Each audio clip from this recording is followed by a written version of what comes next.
కాంగ్రెస్ ప్రభుత్వంపై మాజీ మంత్రి హరీష్ రావు మరోసారి తీవ్ర విమర్శలు చేశారు.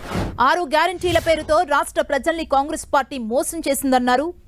ఇచ్చిన హామీలను అమలు చేయడంలో రేవంత్ సర్కార్ తీవ్రంగా విఫలమైందని, అధికారంలోకి వచ్చి 9 నెలలు గడిచినా ఇంతవరకు రైతు భరోసా, 2 లక్షల ఉద్యోగాల ఊసే లేదని విమర్శలు చేశారు.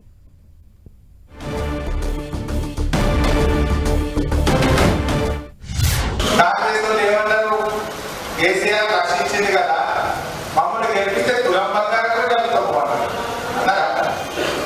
మరి ఇప్పుడు 1,00,000 బంగారు అయింది, తులం బంగారం అయింది. సర్కార్ దవాఖాన పోతే కేసీఆర్ కిట్లు పడ్డాయి. అంటే ఏ రకంగా వాళ్ళు మాయ మాటలు చెప్పి ఏం జరుగుతుంది? కళ్యాణ లక్ష్మి చెక్కులు 7 నెలల 8 నెలల పెట్టింది. ఇచ్చే లక్ష్యం లేదు, ఇస్తామన్న కులం కూడా వస్తలేదు. దవాఖాన పోతే కేసీఆర్ కిట్లు కూడా బంద్ చేసింది. ఈ రకంగా వ్యవస్థ జరుగుతారు. అవ్వాతాతలకు, వృద్ధులకు, వితంతువులకు కేసీఆర్ 200 విషయం 2,000 చేసినాయి. బీడీ కార్మికులకు చేస్తామనుకున్నాం.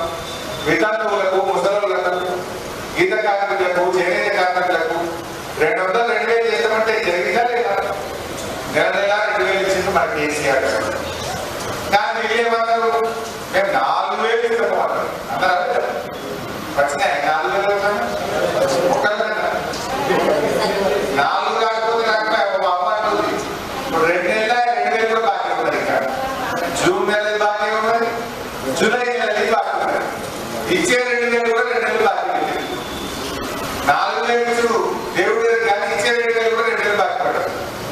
ఇది ఇచ్చే సంగతి.